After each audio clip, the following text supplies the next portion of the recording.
Pasco Barashi, ni afisa elimu maalum wa manispaa ya Kibaha.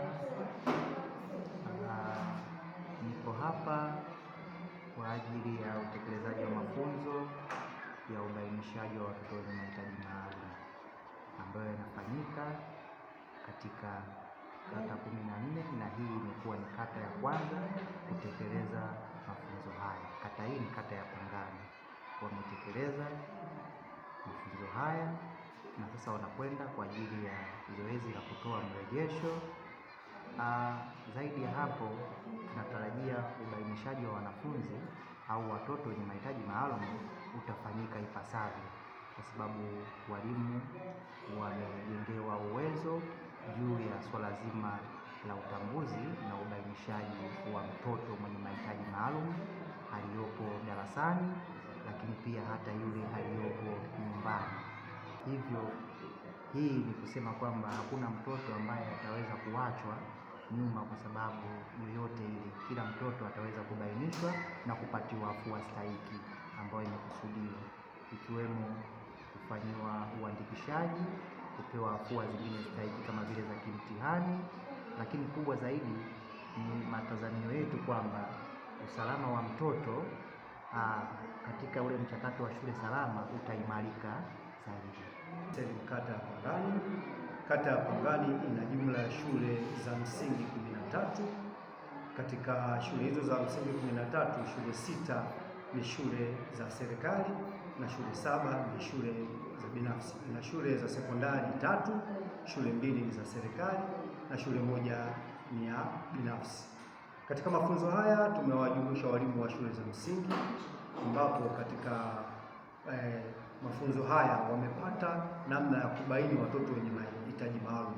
Kwa kuwa ili tuweze kufikia shule iwe salama, lazima tuwabaini watoto wenye mahitaji maalum, tuwape kile ambacho wanastahili ili waweze kufanya vizuri.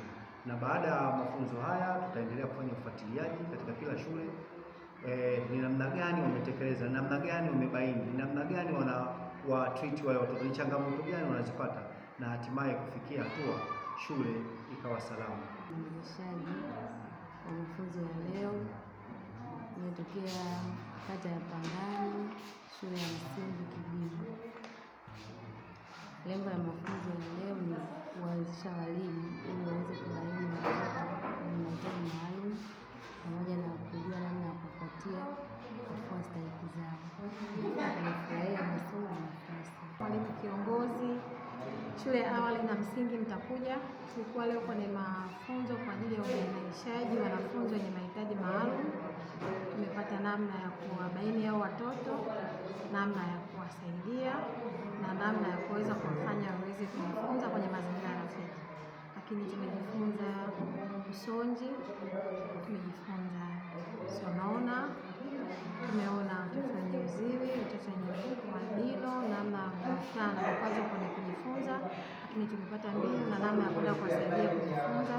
Mafunzo haya ni mazuri, tutarudi kwenda kuwapa walimu shuleni, ukiyatumia vizuri lengo na malengo ya wanafunzi kupata elimu inayostahili ikatimia na watoto wataweza kufanya vizuri.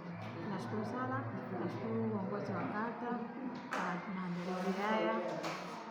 Ni mwakilishi kutoka Karata Foundation Primary School. Nimefurahi sana kuja hapa kujifunza kuhusu semina ya elimu jumuishi. Tumejifunza mengi, tumeulizana maswali katika makundi tofauti, kujua jinsi ya kuwatreat wale walio walemavu na sio walemavu, kuwapatia elimu inayostahili. Swali namba 2. Kundi namba 2 kujadili viashiria alama za mwanafunzi wenye changamoto matatizo ya uoni au kiziwi na uwezo changamoto na matatizo anayokutana nayo wakati kujifunza.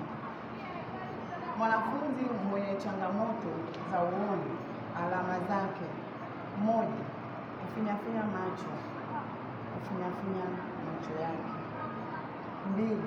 Kusogea karibu karibu na ubao hapo darasani. Grupu namba 3 linasema taja viashiria vya wanafunzi wenye ulemavu wa viungo na wenye changamoto za kijamii, kihisia na kitabia. Kisha jadili changamoto za ujifunzaji wanazokumbana nazo katika mazingira ya shule.